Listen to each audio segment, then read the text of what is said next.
अयोध्या में DD news के सभी दर्शकों का स्वागत है, अभिनंदन है। अपने आराध्य के स्वागत के लिए अयोध्या तैयार है।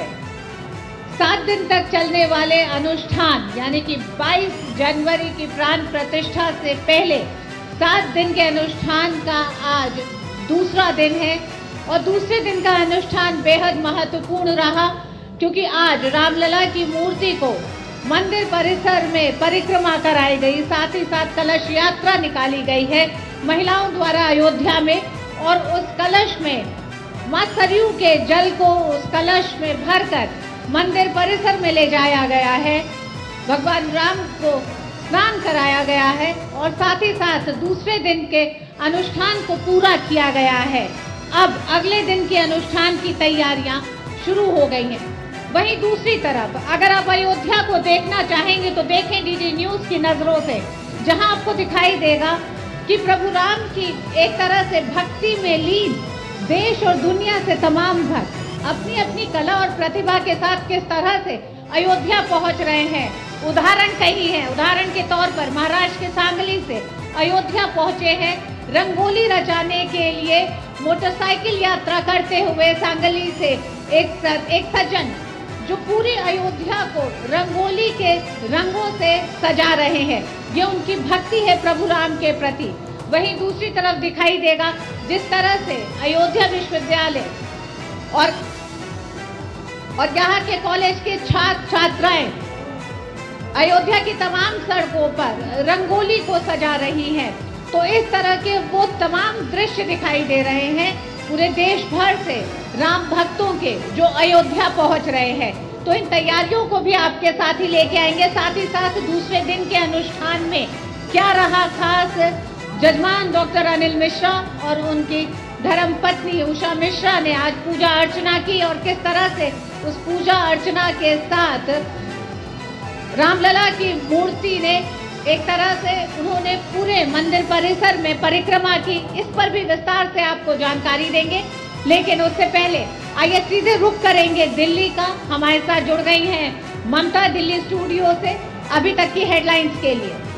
बहुत बहुत धन्यवाद ऋतु वर्मा। सीधे अयोध्या से, क्योंकि हम देख सकते हैं कि आस्था के रंग बिखर रहे हैं, तो वहीं आस्था की धुन भी गुंजायमान हो रही है, न केवल अयोध्या में, न केवल भारत में, बल्कि पूरे विश्व में।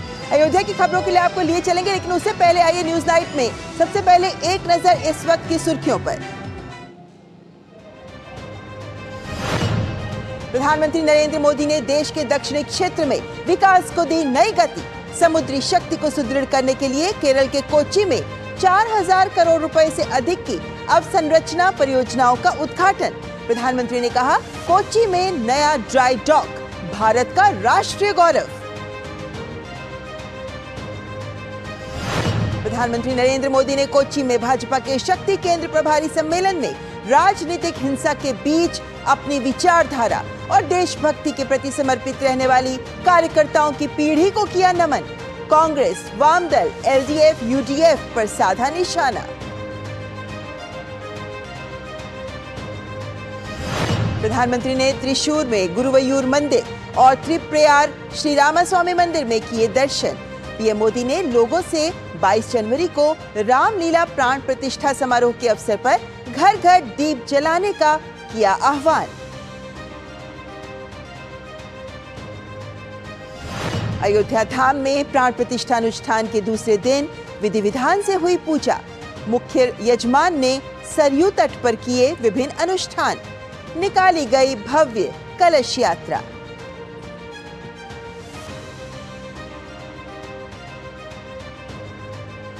अयोध्या में अब उत्तर में दिल्ली, पश्चिम में अहमदाबाद, दक्षिण में बेंगलुरु और पूर्व में कोलकाता से जुड़ा।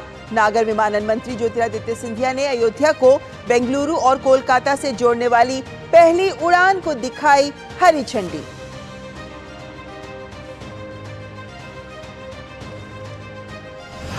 श्रद्धा और उल्लास के साथ मनाया गया गुरु गोविंद सिंह का प्रकाश पर्व। श्रद्धालुओं ने गुरुद्वारों में टेका मत्था। प्रधानमंत्री ने कहा, गुरु गोविंद सिंह का जीवन लोगों के लिए शक्ति का स्रोत।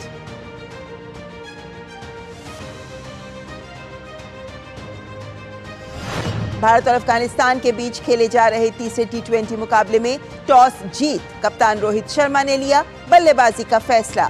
भारत की पारी लड़खड़ाई।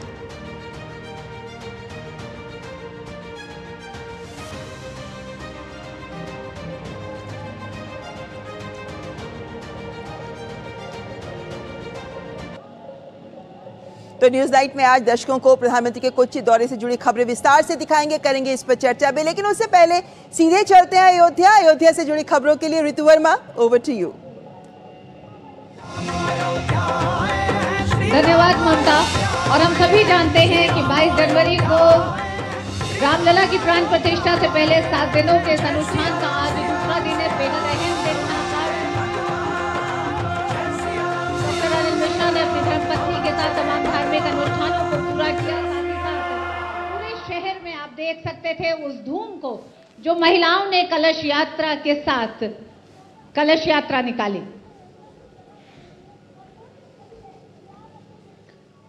अनुष्ठान का आज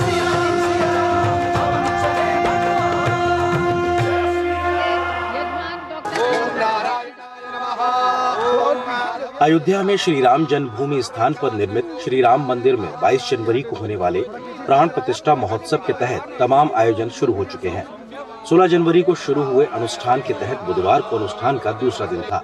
यजमान अनिल मिश्रा ने दोपहर 1:30 बजे के करीब विधि विधान के साथ जल यात्रा, तीर्थ पूजन, ब्राह्मण वटुक, कुमारी सुवासिनी पूजन, वर्धनी पूजन की शुरुआत की। उन्होंने सरयू तट पर सपत्नीक पूजा की।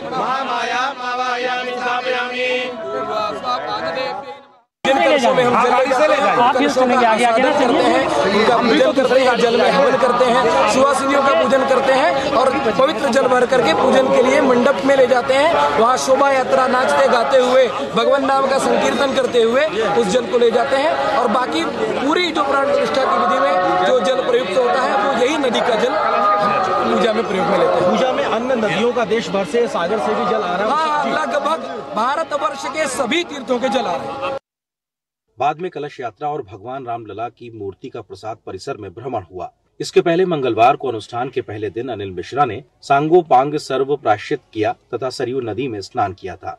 उन्होंने विष्णु पूजन करके पंचगव्य एवं घी से होम कर पंचगव्य प्राशन किया। दशदान के पश्चात मूर्ति निर्माण स्थान पर कर्मकुटी यज्ञ भी किया गया। ये कार्यक्रम भव्यता के साथ संपन्न हुआ। अनुष्ठान की प्रक्रिया में कलश और का पूजन का विशेष महत्व है। आज सभी हमारे जो विद्वान लोग हैं यहाँ आकर के सरजू जल कलश में भर करके पूजन के निमित्त, जहाँ कल से पूजन प्रारंभ होने वाला है, श्री राम जन्मभूमि के अंदर लेकर के जाएंगे। कल से वहाँ सभी विधि पूर्वक पूजन कार्य संपन्न होंगे। वहाँ सभी शास्त्रीय परंपराओं का पालन करते हुए प्राण प्रतिष्ठा का कार्यक्रम अभिजीत मुहूर्त में संपन्न किया जाएगा।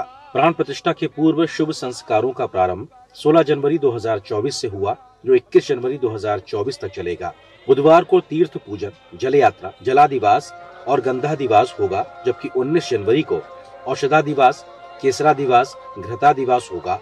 सामान्यतः प्राण प्रतिष्ठा समारोह में 7 अधिवास होते हैं और न्यूनतम 3 अधिवास अभ्यास में होते हैं। समारोह के अनुष्ठान की सभी प्रक्रियाओं का समन्वय, समर्थन और मार्गदर्शन करने वाले 121 आचार्य हैं।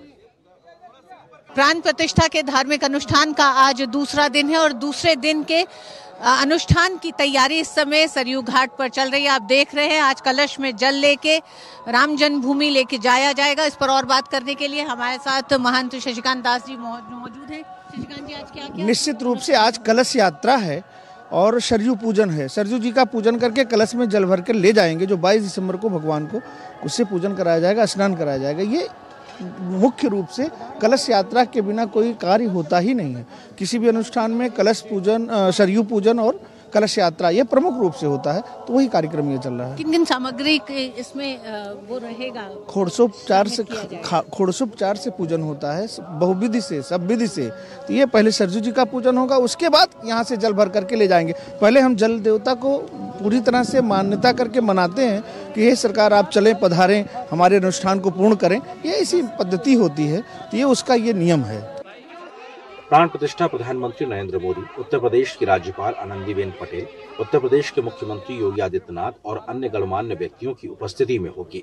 इसमें भारतीय आध्यात्मिकता, धर्म, संप्रदाय, पूजा पद्धति, परंपरा के सभी विद्यालयों के आचार्य, 150 से अधिक परंपराओं के संत, महामंडलेश्वर, मंडलेश्वर, श्री महंत, नागा सहित 50 से अधिक आदिवासी, गिरिवासी, तातवासी, द्वीपवासी, आदिवासी परंपराओं के प्रमुख व्यक्तियों की कार्यक्रम में उपस्थिति रहेगी।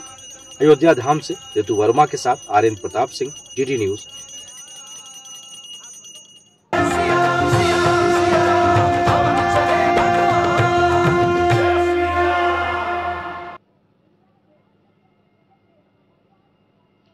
रामलला की प्राण प्रतिष्ठा से पहले अयोध्या में राम भक्तों की भीड़ उमड़ रही है और राम भक्तों के रहने खाने के साथ साथ ही उनके इलाज का इंतजाम भी किया जा रहा है। और यही कारण है कि उत्तर प्रदेश सरकार के आयुष विभाग ने निःशुल्क इलाज का भी इंतजाम किया है। इन इंतजामों का जायजा लिया हमारे साथी संवाददाता आर्यन प्रताप सिंह ने।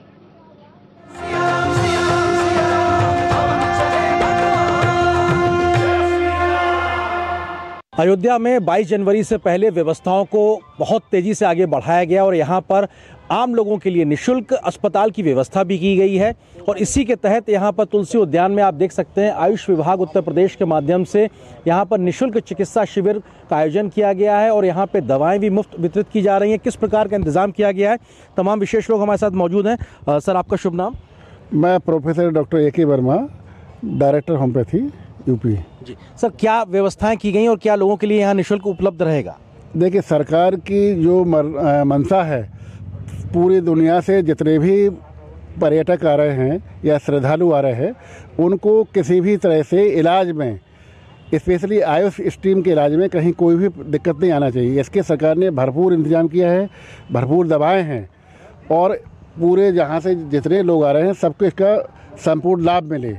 किसी तरह की कोई भी तकलीफ हो तो आयुष विभाग तत्पर है जी। और यहाँ पर किस प्रकार के इंतजाम किए गए, थोड़ा सा बताइए। पीछे आपके यहाँ क्या क्या? देखिए, यहाँ मौसमी जो भी बीमारियाँ हमारी चल रही हैं, खासतौर पर सर्दी जुकाम है या वायरल इन्फेक्शन जो चल रहा है, इसके विशेष इंतजाम हैं। दूर पर्यटक जो दूर से लोग आएंगे, निश्चित है कि इस समय मौसम के हिसाब से जो भी तकलीफें लोगों को है उसकी भरपूर मात्रा में हमारे पास दवाएँ उपलब्ध हैं और उनका निःशुल्क इलाज भी किया जा रहा है।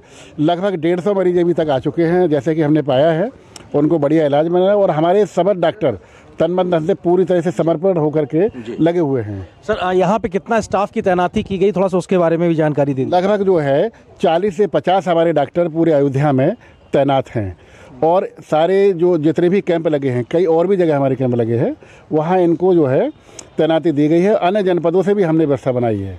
तो आप देख सकते हैं किस प्रकार से यहाँ पे इंतजाम किए गए हैं। होम्योपैथी विभाग का है, योग विभाग का है, इसके अलावा आयुर्वेदिक विभाग की व्यवस्थाएं। यहाँ तमाम लोग हैं, स्टाफ हैं, डॉक्टर्स हैं, तमाम लोग हैं और दवाओं का निःशुल्क वितरण भी चल रहा है। आप देख सकते हैं कि कुछ लोग यहाँ पे आए हुए हैं दवा लेने के लिए और यहाँ पे इनको दवाएं भी दी जा रही हैं, क्योंकि जो भी लोग आएंगे उनको निःशुल्क दवाओं की व्यवस्था की गई है। उस प्रकार के इंतजाम किए गए हैं और ये सर्दी के खास मौसम में किस प्रकार की व्यवस्थाएं रहें, जो यहाँ पे तमाम श्रद्धालु आएंगे उनका किसी प्रकार की स्वास्थ्य को लेकर कोई दिक्कत ना होने पाए, इसके लिए यहाँ पे आप देख लीजिए अस्थायी चिकित्सालय भी एक बनाया गया है और यहाँ पर 20 से 25 बेड का एक अस्थायी चिकित्सालय बनाया गया है। यहाँ पर ओपीडी की व्यवस्था है। आइए अंदर चलते हैं और दिखाते हैं आपको क्या कुछ इंतजाम किए गए हैं। यहाँ डॉक्टर अशोक तालियान जी हैं जो कि यहाँ पे व्यवस्थाएं देख रहे हैं इस अस्थायी चिकित्सालय को लेकर। सर, क्या व्यवस्थाएं की गई, थोड़ा सा बताइए, क्योंकि हम यहाँ देख पा रहे हैं बेड्स बनाए गए हैं। कितनी संख्या है उसकी यहाँ? यहाँ पे ये एक 20 बेड का अस्थायी हॉस्पिटल है तुलसी उद्यान में और 20 बेड की यहाँ पे व्यवस्थाएं हैं और ये स्पेशलिटी डॉक्टर्स की सभी यहाँ नियुक्ति की गई और सभी तरीके की स्पेशलिटी के डॉक्टर्स यहाँ पे हैं। आवश्यकता पड़ती है तो उसके बाद नेक्स्ट रेफरल यूनिट हमारा श्री राम हॉस्पिटल है, वहाँ के लिए उनको रेफर किया। यहाँ पे सर कौन सी इमरजेंसी के लिहाज से व्यवस्थाएं या क्या अन्य व्यवस्थाएं हैं कि जो अगर फर्स्ट रेफरल यूनिट भी है तो यहाँ पे वो इंतजाम? यहाँ सभी प्रकार की व्यवस्थाएं हैं, सभी स्पेशलिस्ट डॉक्टर्स हैं। यहाँ मेडिसिन के डॉक्टर हैं, ऑर्थोपेडिक सर्जन हैं, यहाँ पे एनेस्थेटिस्ट हैं, यहाँ पे सभी प्रकार की व्यवस्थाएं यहाँ पे उनको मिलेगी और सभी स्पेशलिस्ट डॉक्टर हैं यहाँ। तो आइए हम आपको दिखाते हैं कि यहाँ किस प्रकार से इंतजाम किया गया है। 25 बेड का ये अस्थायी अस्पताल है। आप देख सकते हैं कि यहाँ पे ये तमाम बेड्स हैं। इनके साथ में अगर कोई मरीज को भर्ती होने की ज़रूरत पड़ती है तो उसके लिहाज से भी इंतजाम है। ऑक्सीजन का सिलेंडर है या यहाँ पर क्या और इंतजाम की ज़रूरत पड़ सकती है, वो तमाम व्यवस्थाएं की गई हैं। यहाँ पे रोशनी की व्यवस्था भी है और इस प्रकार का जो कह सकते हैं कि बारिश और हवा से भी दिक्कत ना आने पाए, ऐसा पूरा एक टेंट प्रॉपर बनाया गया है। ऑक्सीजन कंसंट्रेटर भी हमको नजर आ रहा है। आप देख सकते हैं कि यहाँ ओपीडी काउंटर के तरीके से यहाँ तमाम दवाएं भी मौजूद हैं, जिनको हम दिखाने की कोशिश करते हैं कि किस प्रकार से ये व्यवस्था की गई है। ये तमाम दवाएं भी हैं यहाँ पर और जो भी मरीज आएंगे जिनको अगर ज़रूरत पड़ती है तो इन दवाओं को रखा गया है और हर वो ज़रूरी दवा, हर वो ज़रूरी उपकरण जो फर्स्ट रेफरल यूनिट के तौर पर यहाँ ज़रूरत पड़ेगी उसका यहाँ इंतज़ाम किया गया। ये अस्थायी अस्पताल अपने आप में उसकी गवाही देता है कि स्वास्थ्य के मोर्चे पर किसी प्रकार की चुनौती ना होने पाए। ये दिखाता है कि आने वाले वक्त में जब यहाँ पे श्रद्धालुओं की संख्या बढ़ने वाली है, 22 तारीख के बाद में देश और दुनिया से लोग पहुँचेंगे तो उनके लिए हर एक ज़रूरी इंतज़ाम ज़मीन पर उतारा जाए, वो व्यवस्थाएँ यहाँ दिखाई पड़ रही हैं। कैमरा सहयोगी मोंटी सिंह के साथ मैं आर्यन प्रताप सिंह, DD न्यूज़, अयोध्या धाम से।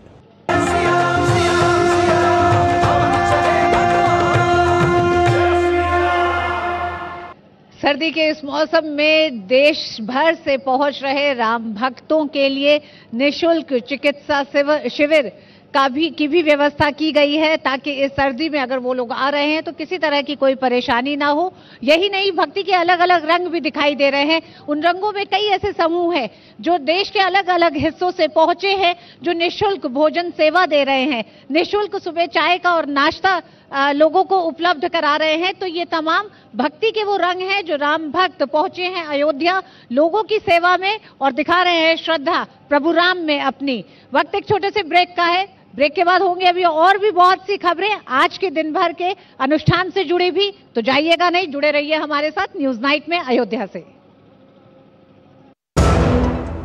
रुड़की उत्तराखंड निवासी राजीव जैन पहुंचाएंगे हर राम भक्त के घर बिल्कुल निःशुल्क हर किवारी गंगाजल। दुकानदार भाई संपर्क करने के लिए हरिद्वारगंगाजल.com पर जाएं। आपका विश्वास हमारी शक्ति, आपके सुनहरे सपनों के लिए समर्पित कैनरा बैंक उत्पादों की शानदार कड़ी, आपके लिए आपके साथ। Canara bank, together we can. साल बरस और सदी नहीं, एक युग गुजर जाएगा। उम्र न पूछो वंडर की, जब फर्क नजर आएगा। वंडर सीमेंट, फर्क नजर आएगा। लाइफ में फाइनेंशियल आजादी के लिए एनपीएस जरूरी है। रिटायरमेंट में फाइनेंशियल आजादी रहे जारी, एनपीएस से आज ही करें तैयारी। एनपीएस जरूरी है। जब से माँ को नानी के यहाँ भेजा है कितने चिड़चिड़े हो गए हो। बेटा टीबी है उसको। टीबी का इलाज तो यहाँ भी हो सकता है, फिर क्यों भेज दिया? अगर वो यहाँ रहती ना तो लोग कन्नी काट रहे होते हमसे। मुझे लोग नहीं, मम्मी। अरे क्या अर्जुन,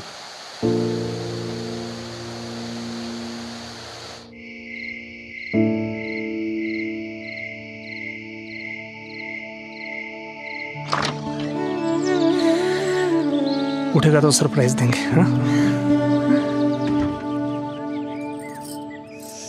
अर्जुन,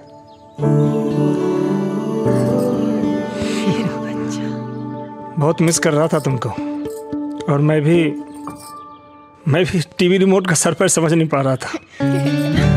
अपनों का जोड़ है टीबी का तोड़, तो फिर भेदभाव क्यों? टीबी के इलाज में अपनों का साथ दें। रुड़की उत्तराखंड निवासी राजीव जैन पहुंचाएंगे हर राम भक्त के घर बिल्कुल निःशुल्क हर किवारी गंगाजल। दुकानदार भाई संपर्क करने के लिए हरिद्वारगंगाजल.com पर जाएं। जालिम लोशन का ऑरिकेम ग्रीन ऑइंटमेंट, कील मुहासे, फोड़े फुंसी, घाव, जले कटे पर गुड़कारी, herbal antiseptic cream, green ointment. ये नया भारत है, कभी हंसता कभी हंसाता है, हिसाब का पक्का है। जियो पेपर प्राप्त हुए। लड़ता है, झगड़ता है, पर आगे बढ़ता है। जो अपने दिल की सुनता है, खुल के बात करता है, सबको साथ लेकर चलता है, इस भारत की अलग ही पहचान है। जुड़े नए भारत से, जियो भारत से। आपका विश्वास हमारी शक्ति, आपके सुनहरे सपनों के लिए समर्पित कैनरा बैंक उत्पादों की शानदार कड़ी, आपके लिए, आपके साथ। Canara bank, together we can. Roorkee Uttarakhand निवासी राजीव जैन पहुंचाएंगे हर राम भक्त के घर बिल्कुल निःशुल्क हर किवारी गंगा जल। दुकानदार भाई संपर्क करने के लिए हरिद्वारगंगाजल.com पर जाएं। सालों से लगातार प्रधानमंत्री नरेंद्र मोदी जी करते आ रहे हैं परीक्षा पे चर्चा, और फिर एक बार स्टूडेंट्स, टीचर्स और पेरेंट्स होंगे एक साथ, दूर करने एग्जाम्स की टेंशन और चुनने सही डेस्टिनेशन। हमारे प्रधानमंत्री नरेंद्र मोदी जी के साथ आ गया है परीक्षा पे चर्चा 2024। तलो तनाव पर काबू पाते हैं, जीवन को उत्सव के रूप में मनाते हैं, परीक्षा पे चर्चा में आते हैं। अपनी क्षमता, अपनी प्रायोरिटी, अपनी आवश्यकता, अपने इरादे, थोड़ा हर अपेक्षाओं को उसके साथ जोड़िए। परीक्षा पे चर्चा 2024 29 जनवरी सुबह 11 बजे।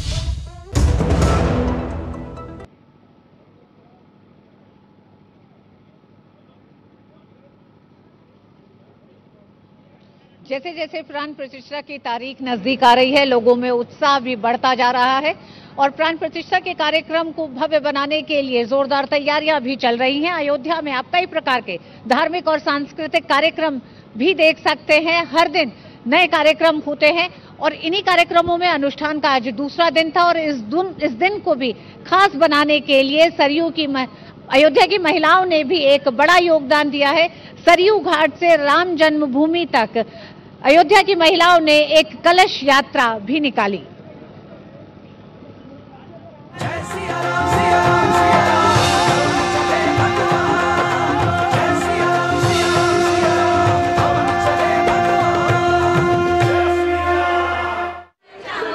अयोध्या में 22 तारीख को होने वाले प्राण प्रतिष्ठा समारोह से पहले अयोध्या पूरी तरह से राममय हो चुकी है। हर कोई प्राण प्रतिष्ठा समारोह से पहले अपनी हिस्सेदारी सुनिश्चित करना चाह रहा है। अयोध्या की तमाम महिलाओं ने इस महान कार्य में अपनी भागीदारी सुनिश्चित करने के लिए सरयू नदी से कलश यात्रा का शुभारंभ किया। सरयू घाट पे इस वक्त अयोध्या की सैकड़ों महिलाएं इसी प्रकार से जल भर रही हैं माता सरयू का, और ये कलश यात्रा के माध्यम से ये तमाम महिलाएं यहाँ से निकलेंगी। अयोध्या की सड़कों से कलश यात्रा निकलेगी, सरयू का जल होगा इनके साथ में, और आप देख सकते हैं कि यहाँ पर भी कितनी बड़ी संख्या में तमाम महिलाएं मौजूद हैं जो ये कलश यात्रा के माध्यम से अयोध्या की सड़कों से होती हुई निकलेंगी, राम जन्मभूमि तक जाएंगी। और सरयू के जल से जिस प्रकार से भगवान श्री राम के स्नान के अनुष्ठान की विधि को पूरा करना है, उसमें ये जल कहीं ना कहीं काम आएगा। ये तमाम महिलाएं हैं, कुछ लोगों से बात करते हैं। मैम, आज इस कलश यात्रा में आज क्यों आई हैं? भगवान राम के लिए कलश उठा के गंगा सरजू जल भर के ले जाएंगे राम जन्मभूमि पर, उनको अभिषेक करवाना है। इस जल से अभिषेक होगा जी। मैम, आप इस कलश यात्रा में क्यों आई हैं और इस कलश यात्रा का महत्व क्या है? इस कलश यात्रा का बहुत महत्व है। हम अयोध्या वासी हैं, हमें बहुत खुशी हुई, श्री राम की नगरी में हम हैं। आज मुझे इतना अच्छा अवसर मिला कि मैं भगवान राम का कलश यात्रा कर रही हूँ। ये कलश यात्रा क्यों आज भगवान राम के अभिषेक के लिए सरयू का जल क्यों ले जा रही है? प्रभु को नहलाने के लिए, प्रभु को नहलाए। उनको थोड़ी ठंडी है लेकिन तभी भी नहलाना तो जरूरी है। वो अपने स्थान पर आएंगे, उस जगह को धुलना है, साफ करना है, पवित्र करना है। पारंपरिक पीली साड़ी में ये तमाम महिलाएं सरयू नदी पर इकट्ठा हुईं और फिर वहां से कलश लेकर राम जन्मभूमि मंदिर के लिए रवाना हुईं। ये तमाम महिलाएं इस पूर्ण कार्य में भागीदार बनकर काफी खुश नजर आईं। श्री राम नगरी बसे सरयू के तीरे, श्री राम नगरी बसे सरयू के तीरे, सरयू से जल लेंगे कलश सजाएंगे, सरयू जी से जल लेंगे कलश सजाएंगे, आज सारे शहर को कलश से सजाएंगे। राम आएंगे आएंगे, राम आएंगे आएंगे, राम आएंगे, राम आएंगे आएंगे, राम आएंगे। इस कलश यात्रा का आयोजन अयोध्या के महापौर गिरीशपति त्रिपाठी की पत्नी ने किया। उन्होंने कहा कि रामलला के प्राण प्रतिष्ठा कार्यक्रम को लेकर हर अयोध्या वासी खुश है और इस कार्यक्रम में अपनी भागीदारी सुनिश्चित करना चाह रहा है। हमारे रामलला का कल जलाधिवास है, उसके लिए आज अयोध्या की महिलाएं जल लेके भगवान सीताराम उनके राम जी के लिए रामलला के लिए लेके जा रही हैं। कितनी महिलाएं आपके साथ आज पहुंची हैं और कितना दूरी तय करके आप लोग जाएंगे? केवल 251 महिलाओं को बुलाया था, लेकिन अपने प्रेम में बहुत सारी महिलाएं पहुंची हैं। रामलला की प्राण प्रतिष्ठा से पहले अयोध्या में तमाम तरह के धार्मिक और सांस्कृतिक आयोजन हो रहे हैं और ये कलश यात्रा भी उन्हीं कार्यक्रमों का एक हिस्सा है। अयोध्या धाम से आरेंद्र प्रताप सिंह की रिपोर्ट, डीडी न्यूज।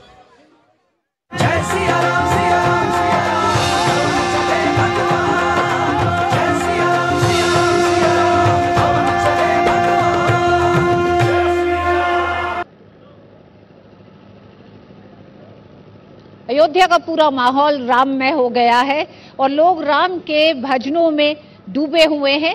ऐसे ही एक मंडली डीडी न्यूज के सेट पर भी मौजूद रही और उस सेट ने भी राम भजनों से लोगों को आनंदित किया है।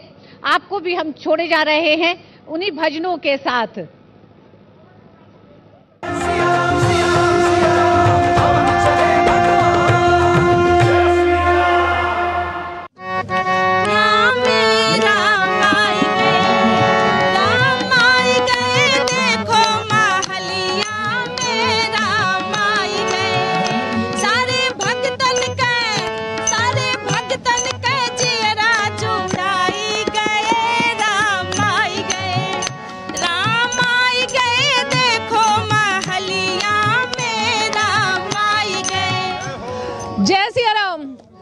राम आएंगे, ये धुन जो है आज हर घर में बज रही है और एक जगह अवध में राम आए हैं ये धुन भी बज रही है और इन्हीं धुनों पर थरक रहे हैं सबके कदम भी और सब लोग पूरे भारतवासी भाव विभोर है इस क्षण को लेकर, इस लम्हे को लेकर। और इसीलिए हमने सोचा कि जब हम सीधे अयोध्या धाम राम की पैड़ी पर हैं तो क्यों ना कुछ राम धुने आपको सीधे यहाँ से हमारे चैनल डीडी न्यूज के माध्यम से भी सुना देते हैं।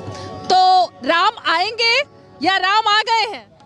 राम आ गए हैं, उनका महल बनकर के तैयार हो गया है, लेकिन अभी उनकी प्राण प्रतिष्ठा बाकी है। तो हम लोग उनके इंतजार में हैं। जिस दिन मंदिर में प्राण प्रतिष्ठा हो जाएगा उस दिन हम लोग मान लेंगे कि हमारे राम आज महल में विराजमान हो चुके हैं। वैसे तो प्रभु श्री राम की ये नगरी है तो वो तो हर दिन, हर वक्त, हर पल यहाँ पे मौजूद हैं। सुनाइए फिर।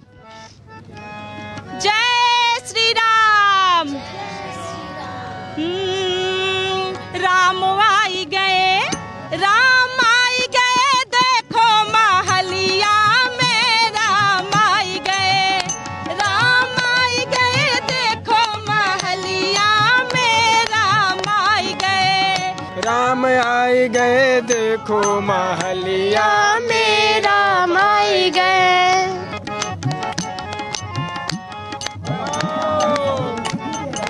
कैसे आए हैं ये भी मैं बताऊंगी आप सभी को। मोदी जी आवे साथे योगी जी को लावे, योगी जी को लावे।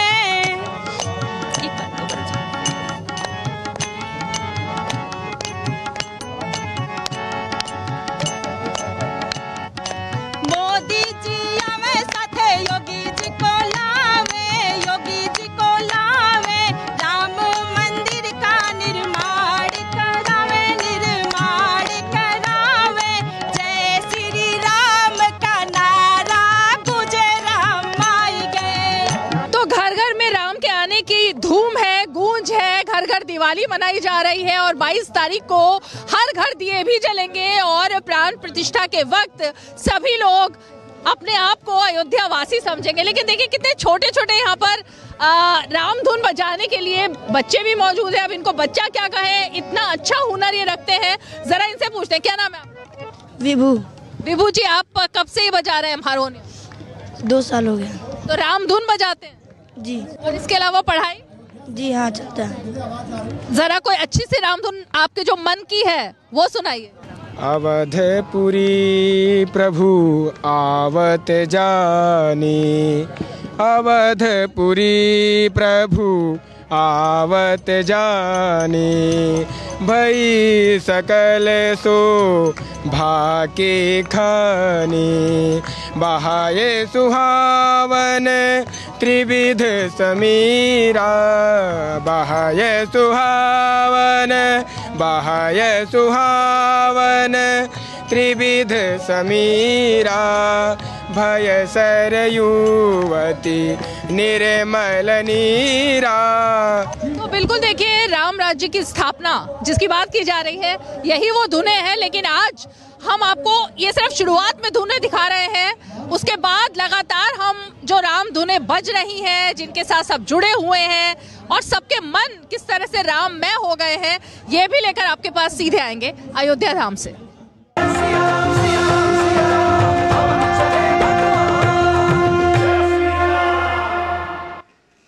तो आप देख रहे थे अयोध्या से ये सीधा प्रसारण, जहां पर अयोध्या में डीडी न्यूज की टीम ने आपको दिखाई अयोध्या से जुड़ी कुछ विशेष कहानियां। लेकिन आज की मुख्य खबर है प्रधानमंत्री का केरल दौरा, और इस खबर और इससे जुड़ी चर्चा लेकर आएंगे आपके सामने। लेकिन फिलहाल यह वक्त एक ब्रेक का, आप देखते रहे न्यूज नाइट।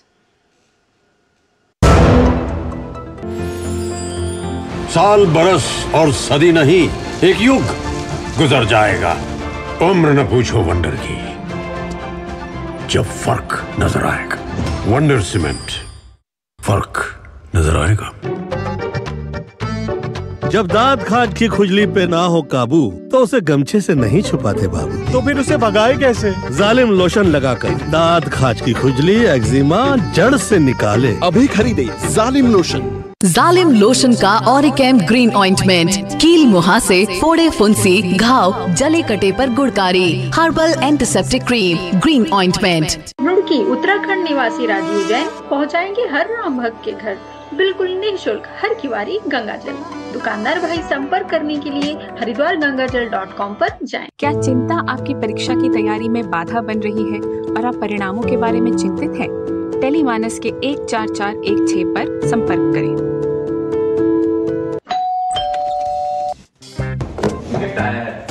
अरे वाह, लेजेंड की बैट, इससे तो मैं खेलूंगा। Future batting legend bat. इसमें जिसका नाम लिखा है बैट उसी को मिलेगी। अरे यार, देखा, अगर इस पे मेरा नाम नहीं लिखा होता तो कितनी दिक्कत हो जाती। इसलिए आरबीआई कहता है बैंक अकाउंट हो या बैंक लॉकर, उसमें नॉमिनी का नाम जरूर दर्ज करें, ताकि आपकी जमा पूंजी उसी को मिले जिसे आपने नामित किया है। आरबीआई कहता है जानकार बनिए, सतर्क रहिए। लाइफ में फाइनेंशियल आजादी के लिए एनपीएस जरूरी है। रिटायरमेंट में फाइनेंशियल आजादी रहे जारी, एनपीएस से आज ही करें तैयारी। एनपीएस जरूरी है। श्री अन्न को दी गई प्राथमिकता से देश के छोटे किसान, हमारे आदिवासी भाई बहन जो किसानी करते हैं, उनको आर्थिक संबल मिलेगा और देशवासियों को एक स्वस्थ जीवन मिलेगा। माननीय प्रधानमंत्री के आह्वान पर श्री अन्न यानी मिलेट्स को एक नई पहचान मिली है और जन जन इसे अपना रहा है और जन भागीदारी की मुहिम चल पड़ी है। इस पहल से वैश्विक मंच पर कम पानी की खपत वाली सघन एवं पोषक फसलों को बढ़ावा मिलेगा। मिलेट्स जलवायु अनुकूल हैं और आसानी से उगाए जा सकते हैं, जिससे किसानों की आमदनी में भी बढ़ोतरी होगी। इंटरनेशनल ईयर ऑफ मिलेट्स के जरिए श्री अन्न की खपत में वृद्धि होगी, पोषण सुरक्षा मिलेगी और मिलेट्स के अंतर्राष्ट्रीय बाजार में एक नई पहचान सुनिश्चित होगी। प्रोटीन, विटामिन, खनिजों से भरपूर मिलेट्स ग्लूटेन फ्री होते हैं, जो स्वास्थ्य के लिए भी सर्वश्रेष्ठ हैं। आइए भोजन में श्री अन्न को अपनाएं, जीवन को स्वस्थ और समृद्ध बनाएं। जालिम लोशन का ऑरिकैम ग्रीन ऑइंटमेंट, कील मुहासे, फोड़े फुंसी, घाव, जले कटे पर गुड़कारी। Herbal antiseptic cream, green ointment. Roorkee Uttarakhand निवासी राजीव जैन पहुंचाएंगे हर राम भक्त के घर बिल्कुल निःशुल्क हर किवारी गंगा जल। दुकानदार भाई संपर्क करने के लिए हरिद्वारगंगाजल.com पर जाएं। गोल्डी छोले मसाले, जहाँ जाएं रिश्ते बनाएं। जहाँ जाए रिश्ते बनाए, गोल्डी मसाले। आपका विश्वास हमारी शक्ति, आपके सुनहरे सपनों के लिए समर्पित।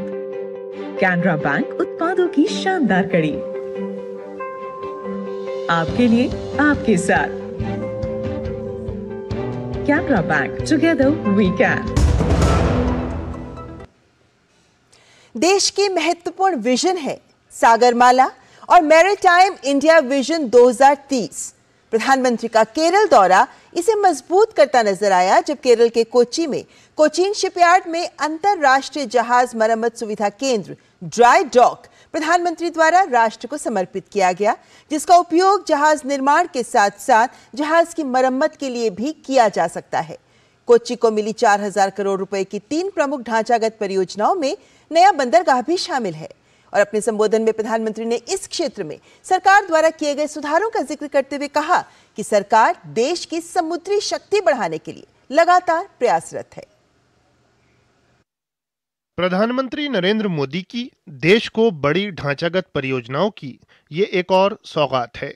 पीएम ने केरल के कोच्चि में 4000 करोड़ रुपए से अधिक की 3 प्रमुख ढांचागत परियोजनाएं राष्ट्र को समर्पित की। इन परियोजनाओं में 1800 करोड़ रुपए का नया बंदरगाह और 970 करोड़ रुपए की लागत का शिपयार्ड का अंतर्राष्ट्रीय जहाज मरम्मत सुविधा केंद्र शामिल है। प्रधानमंत्री ने पुतुवाइपिन में इंडियन ऑयल के अत्याधुनिक एलपीजी आयात टर्मिनल का भी उद्घाटन किया। ये परियोजनाएं भारत के पत्तन, पोत परिवहन और जलमार्ग क्षेत्र में क्षमता निर्माण और इसे आत्मनिर्भर बनाने के प्रधानमंत्री के दृष्टिकोण के अनुरूप हैं। इस अवसर पर अपने संबोधन में पीएम ने इस क्षेत्र में सरकार द्वारा किए गए सुधारों का जिक्र किया।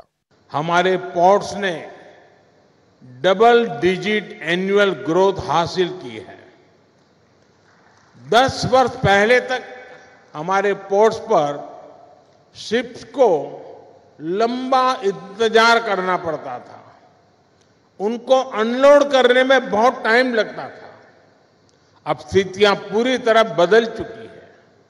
आज Bharat ship turn around time में दुनिया के कई विकसित देशों से भी आगे निकल चुका है।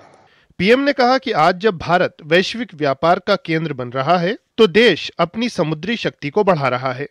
पीएम ने कहा कि आज पूरी दुनिया भारत का लोहा मान रही है। उन्होंने भारत मध्य पूर्व यूरोप आर्थिक गलियारा पहल का भी जिक्र किया। G20 समिट के दौरान भारत ने middle east Europe economic corridor के जो प्रस्ताव पर सहमति बनी, वो इसी भावना का प्रमाण है। ये कॉरिडोर विकसित भारत के निर्माण को बहुत बल देगा। इससे हमारी कोस्टल इकोनॉमी को बड़ी ताकत मिलेगी। हाल ही में मैरीटाइम अमृत काल विजन भी लॉन्च किया गया है। विकसित भारत के लिए हम अपनी समुद्री ताकत को कैसे सशक्त करेंगे, इसमें इस लक्ष्य का रोड मैप है। प्रधानमंत्री ने कहा कि कोच्चि शिपयार्ड देश के शहरों में आधुनिक और हरित जल कनेक्टिविटी में महत्वपूर्ण भूमिका निभा रहा है। पीएम ने नए ड्राई डॉक की स्थापना को आत्मनिर्भरता के संदर्भ में बहुत महत्वपूर्ण बताया। नया ड्राई डॉक भारत का नेशनल प्राइड है। इसके बनने से यहां बड़े जहाज, बड़े वेसल तो आ ही सकते हैं, साथ ही यहां शिप बिल्डिंग और शिप रिपेयर का काम भी संभव होगा। इससे भारत की विदेशों पर निर्भरता कम होगी और जो पैसा हम विदेश भेजते थे वो देश में ही लगेगा। इसके साथ यहां ship building, ship repair sector में नई स्किल्स पैदा होगी। प्रधानमंत्री द्वारा बुधवार को जिन परियोजनाओं का शुभारंभ किया गया, उनसे देश की जहाज निर्माण और मरम्मत क्षमताओं को बढ़ाने में बहुत मदद मिलेगी। इससे समुद्री व्यापार के क्षेत्र में भी लाभ होगा। माल ढुलाई की लागत कम करने, आत्मनिर्भरता में सहयोग और नए अवसर पैदा करने की दृष्टि से भी इन्हें आर्थिक विकास को बढ़ावा देने वाला माना जा रहा है। शैलेंद्र मिश्र के साथ ब्यूरो रिपोर्ट, डीडी न्यूज।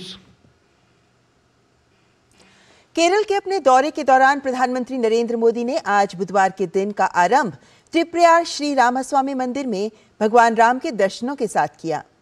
यह मंदिर भी रामायणकालीन इतिहास से जुड़ा है। इसके अलावा प्रधानमंत्री राज्य के भाजपा कार्यकर्ताओं से भी रूबरू हुए।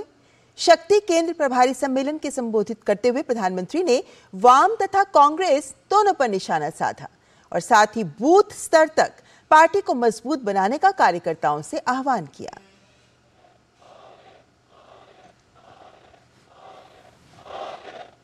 कोच्चि में भाजपा के शक्ति केंद्र प्रभारी सम्मेलन को संबोधित करते हुए प्रधानमंत्री नरेंद्र मोदी ने केरल के कार्यकर्ताओं के जज्बे को सराहा। पीएम ने विपरीत परिस्थितियों के बावजूद पार्टी का परचम ऊंचा रखने के लिए उनकी दिल खोलकर तारीफ की। पीएम ने कहा कि आज भाजपा जन जन की पार्टी बन गई है। ये एकमात्र पार्टी है जिसके पास तेज विकास का ट्रैक रिकॉर्ड और भविष्य के लिए स्पष्ट दृष्टिकोण है। पीएम ने कहा कि पिछले 9 वर्ष में देश में 25 करोड़ लोग गरीबी से बाहर आए हैं, जबकि कांग्रेस गरीबी हटाओ की बस बात ही करती रही। जिस देश में 5 दशकों तक कांग्रेस जैसे दलों ने सिर्फ गरीबी हटाओ का नारा दिया, वहां सिर्फ 9 साल में लगभग 25 करोड़ लोगों का गरीबी से बाहर निकलना, ये बहुत बड़ी बात है। ये दिखाता है कि विकसित भारत बनने के लिए हमने जो दिशा तय की है, जिस रास्ते पर चल रहे हैं, वो रास्ता सही है। प्रधानमंत्री ने कहा कि आज भारत को दुनिया विश्व मित्र के रूप में देख रही है। पीएम ने खाड़ी देशों के साथ भारत की मजबूत दोस्ती का जिक्र करते हुए कहा कि आज पूरी दुनिया में भारत और भारतीयों का गौरव नई बुलंदियों पर है। प्रधानमंत्री ने कहा कि अयोध्या में 22 जनवरी को श्री राम मंदिर के प्राण प्रतिष्ठा कार्यक्रम को लेकर देश भर में उल्लास और उत्साह का वातावरण है। पीएम ने 22 जनवरी की शाम को श्री राम ज्योति जलाने का आह्वान किया। 22 जनवरी को प्राण प्रतिष्ठा अयोध्या में होगी, लेकिन श्री राम ज्योति उस दिन शाम को देश के घर घर में जलेगी, हर मंदिर में जलेगी। केरला तो वो राज्य है जो अपना पूरा 1 महीना रामायण को समर्पित करता है। यहां रामायण मासम मनाया जाता है। इससे पहले बुधवार सुबह पीएम गुरुवयूर मंदिर पहुंचे, जहां उन्होंने सभी की सुख समृद्धि की प्रार्थना की। पीएम ने वहां मलयालम अभिनेता और राज्यसभा सांसद सुरेश गोपी की बिटिया की शादी के अवसर पर आशीर्वाद भी दिया। पीएम त्रिप्रयार श्री रामास्वामी मंदिर भी गए। वहां पीएम ने अध्यात्म रामायण से भगवान श्री राम की अयोध्या वापसी का वर्णन सुना। पीएम मोदी ने वैदिक मंत्रोच्चार में भी हिस्सा लिया। पीएम ने मंदिर में भजन भी सुना। प्रभु श्री राम को समर्पित मलयालम के इस भजन से पूरा माहौल भक्तिमय हो गया। शैलेंद्र मिश्र के साथ ब्यूरो रिपोर्ट, डीडी न्यूज।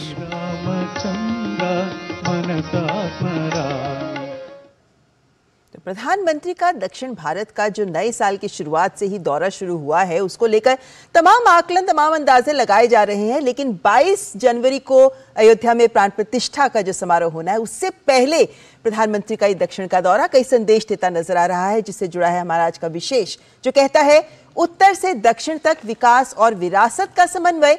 चर्चा के लिए हमारे साथ जुड़े हैं आर राजगोपालन, जो वरिष्ठ पत्रकार हैं। राजगोपालन जी, बहुत बहुत स्वागत आपका। और सबसे पहले बड़ी बात यही कि चूंकि हम देख रहे हैं कि जहां जहां इस दौरे में प्रधानमंत्री गए हैं, वो सभी मंदिर रामायण कालीन इतिहास से जुड़े नजर आते हैं। वहीं हम ये भी देख रहे हैं कि कैसे हर राज्य में विकास को लेकर, विकास को रफ्तार देने के लिए काम हो रहा है। कोच्चि में ही, कोच्चि को ही शिप बिल्डिंग और शिप की मरम्मत का एक बड़ा हब बनाने का प्रयास आज जो लॉन्चेस हुए, समर्पित किए गए हैं योजनाएं, उनसे स्पष्ट है। कहां तक ये विकास और विरासत का संदेश जो प्रधानमंत्री दे रहे हैं देश को, क्या हम ये मान सकते हैं कि एक और हम ये भी देख रहे हैं कि प्रभु श्री राम का जो संदेश पीएम की तरफ से आ रहा है, एक सूत्र में देश को जोड़ती है हमारी विरासत भी और ये विकास भी? बिल्कुल ममता जी, प्रधानमंत्री नरेंद्र मोदी का जो साउथ इंडिया में दौर है, 1 तारीख से तमिलनाडु गए थे, आंध्रा गए थे, केरला गया है, कर्नाटका। सो देयरफॉर मुझे लगता है प्रधानमंत्री का दक्षिण भारत का प्रवेश है, जो पिछले महीने चुनाव हुआ था मध्य प्रदेश, छत्तीसगढ़, राजस्थान, इसमें बीजेपी जीतने के बाद नजरिया तमिलनाडु, केरला, कर्नाटका, तेलंगाना, आंध्र प्रदेश के ऊपर गया है। क्योंकि विपक्ष लोग ने, हिंदी अपोजिशन लोग ने भी कह रहे थे सिर्फ भाजपा का नॉर्थ इंडियन पार्टी है, कांग्रेस साउथ इंडियन पार्टी, उसको तोड़ने के लिए एक। नंबर 2 है, प्रधानमंत्री जिधर भी जाएंगे विकास के ऊपर बात करते रहते हैं, विकास विकास विकास। आज देखिए 4000 करोड़ का बंदरगांव का नया शिलान्यास नहीं किया है, नए उद्घाटन भी किया है। आने वाले दिन में ये बिल्कुल हवा जहाज, पानी जहाज के लिए रास्ता ओपन किया है। एंड सेकेंड, प्रधानमंत्री का बीजेपी नेशनल एग्जीक्यूटिव में 2022 में हैदराबाद में हुए एक नेशनल एग्जीक्यूटिव मीटिंग पर यह प्रस्ताव पास किया था, लुक साउथ पॉलिसी जी, जो पिछले 2 साल से प्रधानमंत्री ने कम से कम 15 बार तमिलनाडु हो चुका है, 20 बार केरला हो चुका है, 15 बार कर्नाटका आ चुका है। दैटफॉर प्रधानमंत्री हमेशा ये राउंड पर रहते हैं, सबको उत्तेजित करते हैं, कैडर का, बीजेपी जो कार्यकर्ता का, बीजेपी का कैडर का। Not only that, vikas and more so विकसित भारत, ये दोनों को दौड़ में प्रधानमंत्री जो सागरमाला का अर्पित किया है आज, प्लस टेम्पल विजिट, जिधर भी राम गए थे अयोध्या से श्रीलंका, उस पूरे रास्ते में प्रधानमंत्री कवर करने वाले हैं। दूसरी खबर है, परसों 19 तारीख चेन्नई जा रहे प्रधानमंत्री। चेन्नई जाने के बाद 3 दिन के अंदर में रामेश्वरम से जितना भी है, श्रीरंगम से प्रधानमंत्री श्रीरंगम जाने वाले हैं, जिधर राम जी ने खुद 3 दिन जो विश्राम किया था, उस क्षेत्र का देखने जा रहे हैं प्रधानमंत्री। सो देयरफॉर प्राण प्रतिष्ठा को पहले राम किधर किधर पैर रखा था, उस सारी की सारी राउंड करके, परिक्रमा करके नरेंद्र मोदी साहब ने सीधा अयोध्या पहुंचने वाला है। यही लेकिन राजगोपालन जी, ऐसे में क्या संदेश, क्या मायने हैं इसके?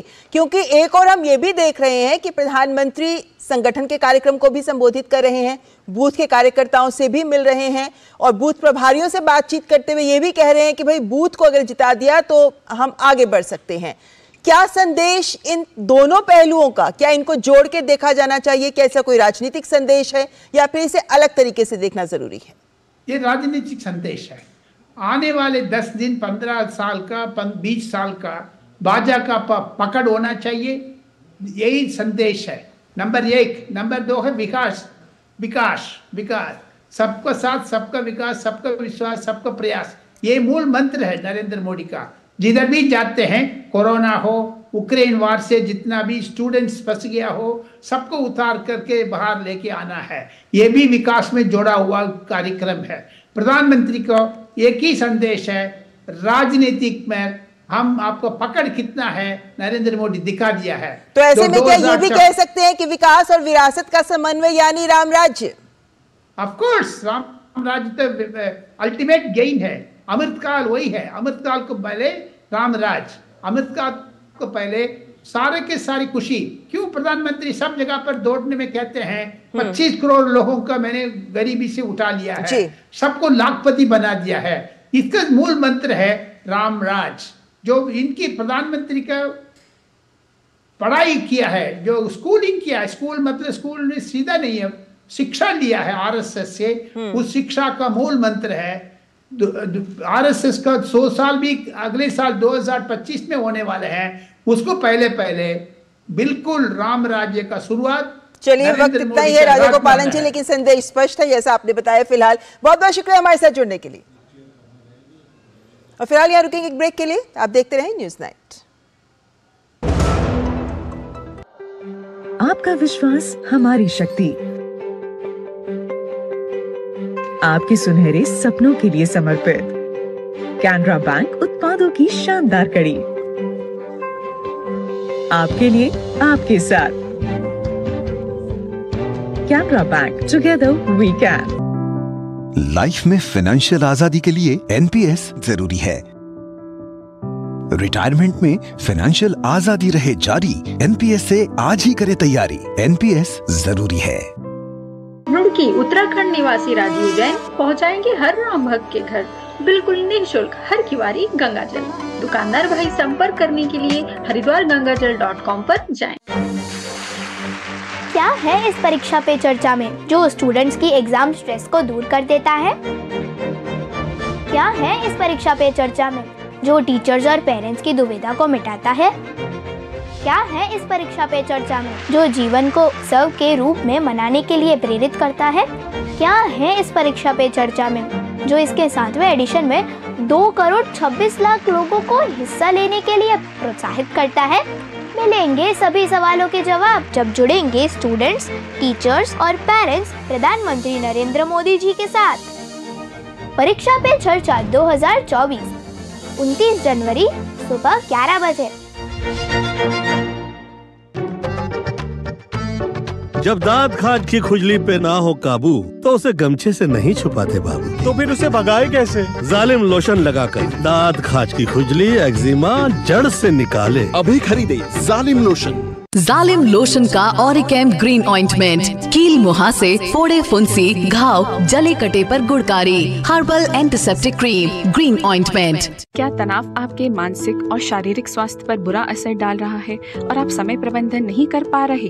तनाव प्रबंधन के लिए टेलीमानस के 14416 पर संपर्क करें। मोदी सरकार की गारंटी, सबका अपने पक्के घर का सपना होगा पूरा। 4 करोड़ पक्के घरों का निर्माण, हमारा संकल्प विकसित भारत।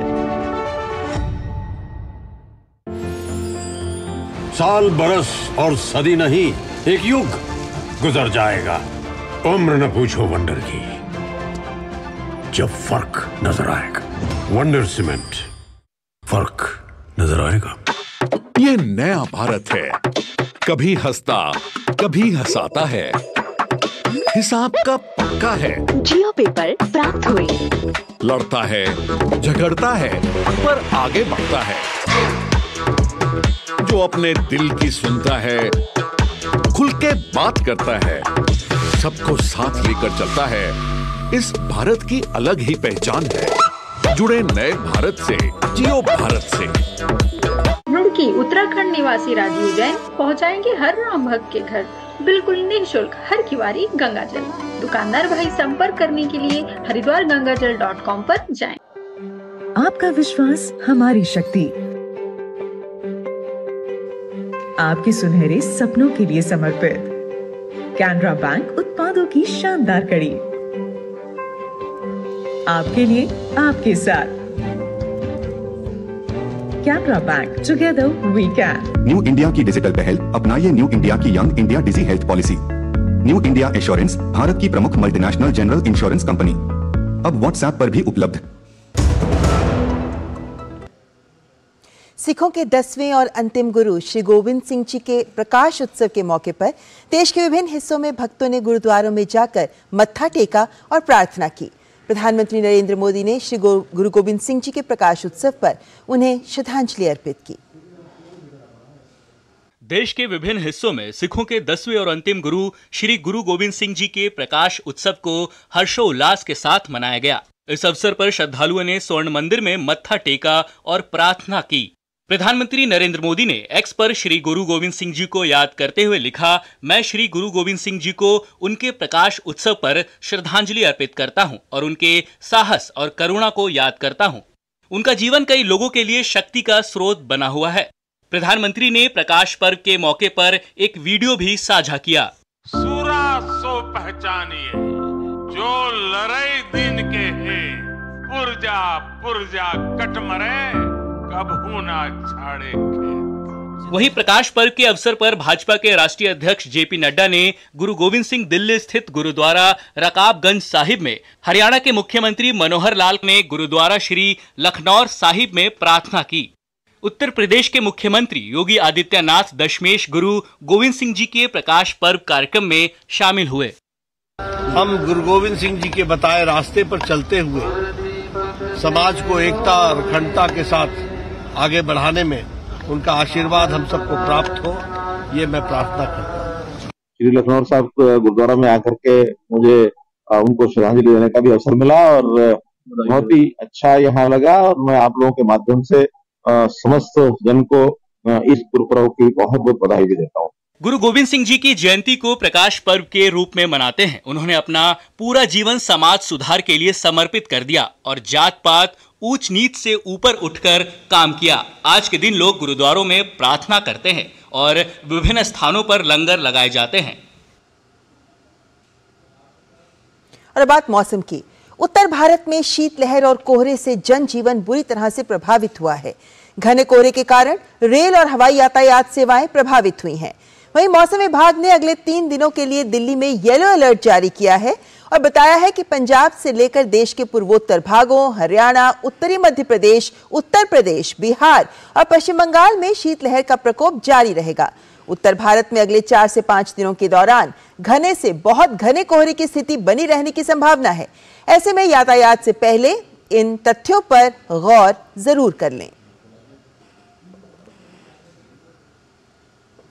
आज हमारा जीवन एक तरह से ऑनलाइन हो गया है। अधिकतर कार्य इंटरनेट के माध्यम से ही तो करते हैं और अगर कहीं इंटरनेट ना मिल रहा हो, विशेषकर सुदूर क्षेत्रों में, तो मुश्किल भी होती है। लेकिन जरा सोचिए, यदि मोबाइल पर बिना इंटरनेट के ही आप टीवी देख सकें, सूचनाएं, जानकारी ले सकें, तो डायरेक्ट टू मोबाइल तकनीक ऐसी ही संभावनाओं के द्वार खोलती है। आप देखिए ये खबर। इसी के साथ न्यूज आइट में हमारी पूरी टीम को दीजिए इजाजत। नमस्कार।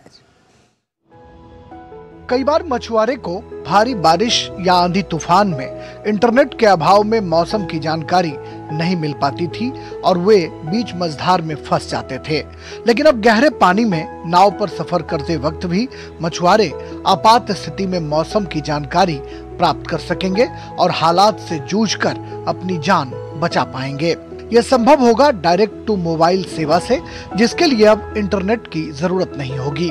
डायरेक्ट टू मोबाइल सेवा में मोबाइल फोन में अब चिप लगने या डोंगल लगने के बाद मोबाइल में टेलीविजन बखूबी देखा जा सकता है, जो सीधा सैटेलाइट से संचालित होगा। इसके माध्यम से डिजास्टर सिचुएशन में आपातकाल में और इसी तरह जैसे मछुआरे सागर में मछली पकड़ने जाते हैं या बहुत दूर चले जाते हैं, उन सबको अगर कोई खबर या कोई सूचना, आवश्यक सूचना देने की ज़रूरत पड़ती है, तब एक साथ सभी को ये मैसेज दिया जा सकता है। ये सबसे अच्छी एडवांटेज है ये नए तकनीक का और इसको हम कई एरियाज़ में अच्छी तरह इसकी यूज़ कर सकते हैं, इसका प्रयोग कर सकते हैं। IIT कानपुर और सांख्या लैब ने संयुक्त रूप से डायरेक्ट टू मोबाइल की इस नई तकनीक का इजाद किया है। दूरदर्शन का जो एंटीना पे जो आता था, अभी वो फोन पे आने लगा डायरेक्ट, बिना किसी एंटीना के। आपको एक 1.5 फुट का एंटीना लगाना पड़ता था घर पे, अभी वो मोबाइल के अंदर एम्बेड हो गया एंटीना। उसके साथ हमने जो चिप डेवलप किया है, उससे क्या होगा, जो दूरदर्शन की जो पहले सिग्नल है आपको डायरेक्टली मोबाइल पे आ जाएंगे, तो उससे आप लाइव टीवी मोबाइल पे देख सकते हैं। सैटेलाइट के दौर से पहले दूरदर्शन देखने के लिए लोग एक एंटीना का इस्तेमाल करते थे। डायरेक्ट टू मोबाइल सेवा में मोबाइल में एक छोटा सा एंटीना होगा जो मोबाइल को टेलीविजन में परिणत करेगा। आम लोगों के नजरिए से देखें तो आपात स्थिति में जब इंटरनेट उपलब्ध नहीं हो, उस वक्त भी डायरेक्ट टू मोबाइल सेवा से लोगों को टेलीविजन के जरिए सूचना मिल सकती है। सुदूर देहात के बच्चे कई बार इंटरनेट उपलब्ध नहीं होने पर पढ़ाई पूरी नहीं कर पाते। वैसे बच्चों के लिए ये सेवा वरदान साबित हो सकती है, जिन्हें डायरेक्ट टू मोबाइल सेवा से पढ़ाई पूरी करने में मदद मिलेगी। यानी डायरेक्ट टू मोबाइल सेवा आम लोगों की इंटरनेट पर आत्मनिर्भरता को खत्म कर एक नए युग का सूत्रपात करेगा। राजेश राज की रिपोर्ट, डीडी न्यूज, दिल्ली।